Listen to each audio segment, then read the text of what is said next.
সরকারের জায়গা থেকে যদি কোনো ধরনের সিদ্ধান্তের জায়গা থেকে কোনো ভুল ত্রুটি বা কোনো সমালোচনা থেকে থাকে মাঠের জায়গা থেকে, এটা তো এই ক্ষেত্রে এই সরকার যথেষ্ট সচেতন এবং যথেষ্ট ওপেন আছে যে শোনা হচ্ছে মানুষকে। আমি মনে করি যে এটাই হচ্ছে যে মিথস্ক্রিয়া হচ্ছে যে মাঠে যারা আছে তাদের কথা শোনা হচ্ছে সরকারের জায়গা থেকে,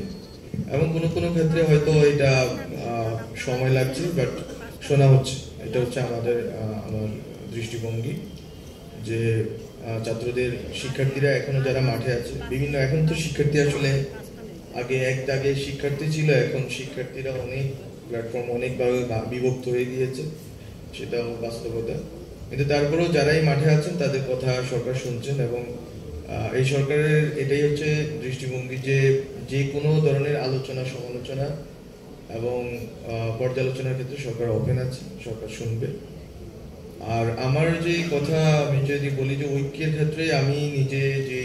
ডায়ালগটা হয় ইউজুয়ালি রাজনৈতিক দলগুলোর সাথে, সেটাতে আমি নিজে অংশ নিই। আমি আর আদিলুর রহমান খান আমাদের একজন উপদেষ্টা। তো আমরা চেষ্টা করেছিলাম যে বিশেষ করে আপনার সেপ্টেম্বর অক্টোবর নভেম্বরেও দেখেছেন যে নিয়মিত রাজনৈতিক দলগুলোর সাথে, বিশেষ করে বিএনপি জামাত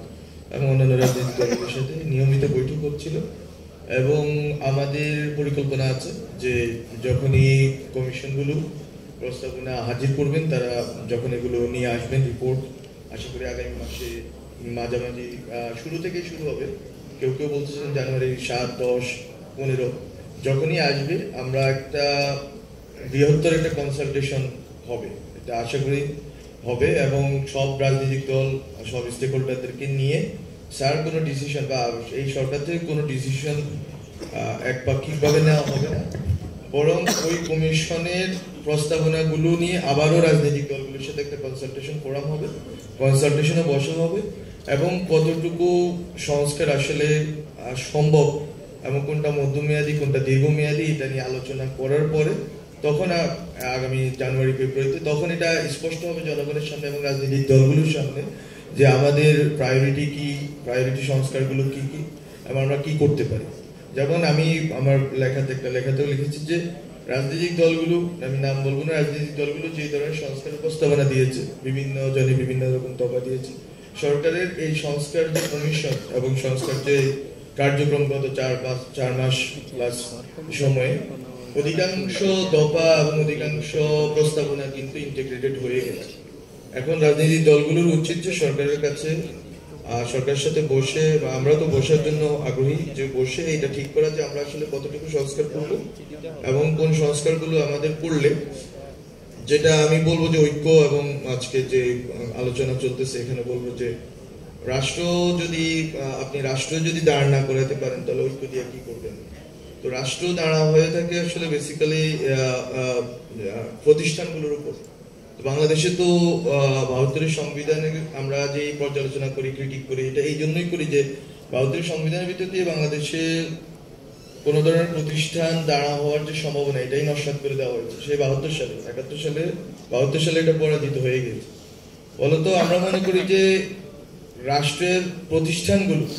নির্বাচন কমিশন থেকে শুরু করে অনেক ধরনের প্রতিষ্ঠান আছে, এই প্রতিষ্ঠানগুলোকে যদি সংস্কার করে যদি এটা রাষ্ট্রের প্রতিষ্ঠান আকারে এস্টাবলিশ না করা যায় এবং জনগণের প্রতিষ্ঠান আকারে এস্টাবলিশ না করা যায়, তাহলে জাস্ট সরকার রদ বদলের জন্য এটা আসলে কোনো কার্যকরী পদক্ষেপ হবে না, এবং কোন সরকার এসে করবে না করবে এটার চেয়ে গুরুত্বপূর্ণ হচ্ছে যে আমরা আসলে এখন যে যতটুকু সময় হোক, এটা সব কনসালটেশনের ভিত্তিতে, আমরা একবার বলবো না, রাজনৈতিক দলগুলো বলছে না এখনো, এটা সবাই মিলে ডিসিশন নেওয়া উচিত যে আমাদের এই কোন কোন রাষ্ট্রীয় প্রতিষ্ঠানগুলো এবং কোন কোন রাষ্ট্রীয় সিদ্ধান্তগুলো বিষয়ে আমরা ঐকমত্যে পৌঁছাবো, এবং ঐকমত্যে পৌঁছিয়ে ওই প্রতিষ্ঠানগুলোর কতটুকু সংস্কার আমরা নিশ্চিত করে যাব, এবং কতটুকু সংস্কার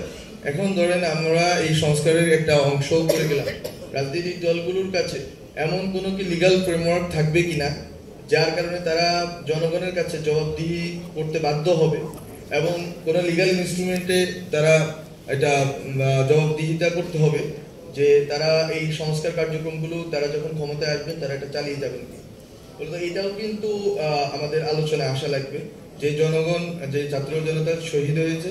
যারা রক্ত দিয়েছে, তারা কিন্তু একটা এই রাষ্ট্রটাকে গঠন করার জন্য রক্ত দিয়েছে, 71-এর পরে একটা আমাদের জন্য বড় ইভেন্ট।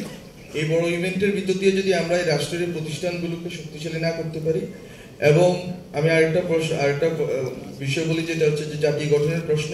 বিশেষ করে শিক্ষা, সংস্কৃতি, স্বাস্থ্যের প্রশ্ন যদি বলি, এই সকল বিষয়ে যদি আমরা কোনো রকম দৃষ্টিভঙ্গি যদি জনগণের সামনে